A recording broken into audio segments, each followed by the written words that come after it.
And joining us right now is retired U.S. Army Lieutenant Colonel, former Congressman, and author of the book, Hold Texas, Hold the Nation, Alan West. Colonel, it's great to see you. It's good to be with you, Thanks Maria. so much for joining us. Yes. Your reaction. Well, you know, one of the reasons why I wear this ring is because on average, 20 to 22 veterans still today are taking their lives in the United States of America. And this is called the hashtag 22 kill ring. And we have to look after these veterans. Later on this month, we'll go down to the Cayman Islands and we take a bunch of veterans who, on adaptive training diving, they've lost limbs, they have spinal cord injuries. And those are the type of things that we need to look to do. So the organization calls Dive Pirates, and I'm just thrilled to be affiliated with it. President Trump really was focused on the suicide rates among veterans and the state of the VA, particularly when he was running.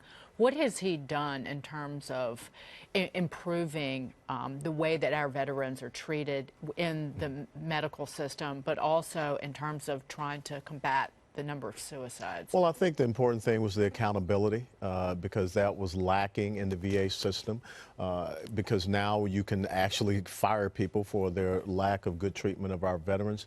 But it's the accessibility also. No veteran should be told that you must go and travel 150 or 200 miles to get to a VA medical center or a clinic. They should be able to have access to quality health care wherever they are. And that's an important thing. And is that possible now that they can go to a private doctor or whatever? I mean, there was some controversy about that approach. Is that working now? It's getting better. It's not perfect, but at least we are, you know, chipping away at the block.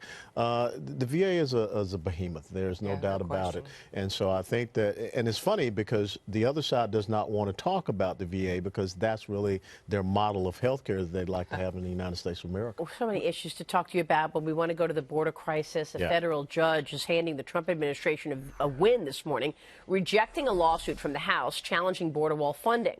The judge is ruling that Congress lacks the authority to sue in this case. Meanwhile, lanes are back open at the San Ysidro border crossing in San Diego. That's after Customs and Border Patrol agents were involved in a shooting last night. A driver attempting to enter the U.S. failed to stop for an inspection. Colonel, your thoughts on what's taking place at the border today? We were at the border about a month ago in El Paso, and it was actually quite stunning to see the children there being put in the positions that they are in. Absolutely, and I've been down to the McAllen sector as well, which is seeing an incredible increase. And what a lot of the drug cartels and people are doing, they're using these children because they know that we are accepting people at family units, and after 20 days, you know, they're released into the United States society. So they're actually recycling kids to come across the border with certain family, quote-unquote, units, and then they get them back across, and then they get with another group. So this has been an incredible stress that we put on the Border Patrol. Now we're even seeing TSA agents having to be pulled out of our airports to go down there and to help. But as we're looking here at these crossing zones, what's happening out in these other areas where we are pulling away resources to be focused on these crossing zones? So Colonel, the president is opening a new front in this effort to tighten the border with Mexico, and that's by talking about imposing tariffs. Is that the right strategy? Should we be using tariffs to fight an immigration battle? And what can Mexico do? Well, I mean, I think that Mexico, you know, there should be a buffer. I mean, when you go down there to the border, you know, these folks are just walking right on up and they're just walking across. So, you know, from our border back into Mexico, 5 or 10 miles, there should be some type of control that the Mexican government is not exercising. I mean, you can stand there and look right down a path and see people just walking across. Now, I'm not going to criticize the president because I don't sit down and have all of these classified briefings. Maybe he feels that this is a tactic that he has to use.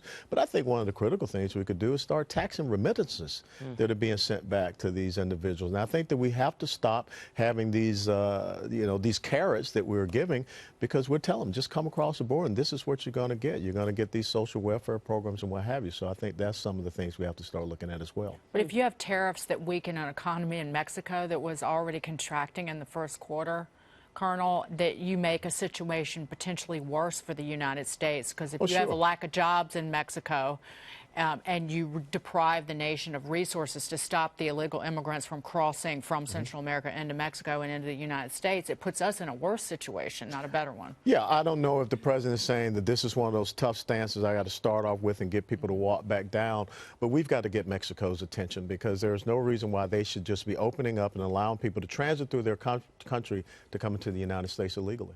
Does it seem possible that we could actually have sort of centralized locations, 2 or 3 of them in Mexico, where asylum seekers would go? Absolutely. American-run, but Mexican-protected in a sense, compounds where people could go apply for asylum and stay there instead of staying in the United States, because that seems like a reasonable outcome, it seems. And again, that was one of the things that they said. When you're seeking asylum, you know, you're supposed to seek asylum in the first country that you reach. Absolutely. Which would be Mexico. But they're bypassing that because they're obviously looking for economic opportunities, which is all good, well and good. But the fact is they're jumping the line. There are other people who are waiting for those economic opportunities in the legal way. Would people actually stop at these centers or go straight to the border? Well, that's where you got to work with Mexico to tell them you send them to the border. So remember, there was an activist judge that said that the Trump administration could not have Mexico do that. So I presume we're appealing that, or that the government is appealing that Well, decision. I just think that's none of that judge's business.